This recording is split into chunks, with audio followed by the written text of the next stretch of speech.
Mes chers concitoyens et concitoyennes, d'ici quelques semaines, le gouvernement Trudeau souhaite déclencher des élections afin d'obtenir à nouveau une majorité parlementaire.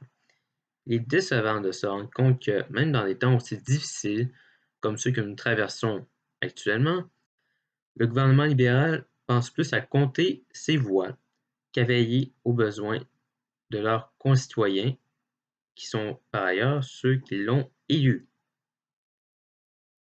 La question par rapport à ce gouvernement, qui est pointé du doigt pour avoir transgressé nombre et nombre de règles d'éthique qui sont, faut-il le rappeler, supposées être respectées et non être enfreintes, est: peut-on se permettre de légitimer un gouvernement qui ne mérite pas la confiance du peuple qu'il prétend représenter? La réponse est, bien entendu, non. Seriez-vous prêt à sacrifier l'intégrité de votre pays pour satisfaire une bande d'oligarques qui se font prendre la main dans le sac jour après jour? Voulez-vous toujours confier votre pays à ces gens qui ne pensent qu'à s'enrichir?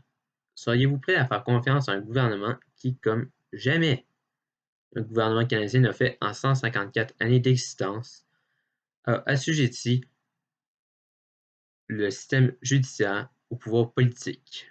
Seriez-vous prêt à faire confiance à un gouvernement qui ne fait que vous humilier sur le plan international?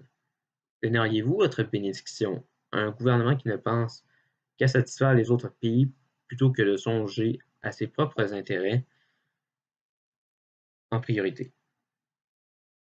Si vous pensez que la réponse à toutes ces questions est oui, vous perdez votre droit de vous plaindre si le gouvernement ne fait pas son travail.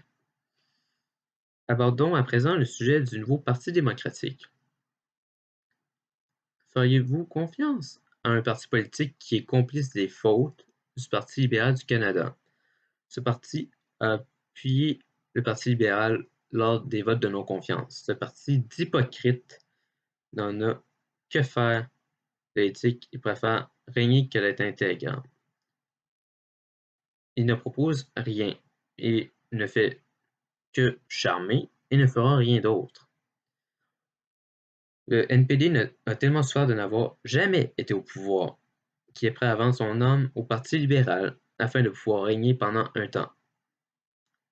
Abordons en dernier lieu le Parti vert.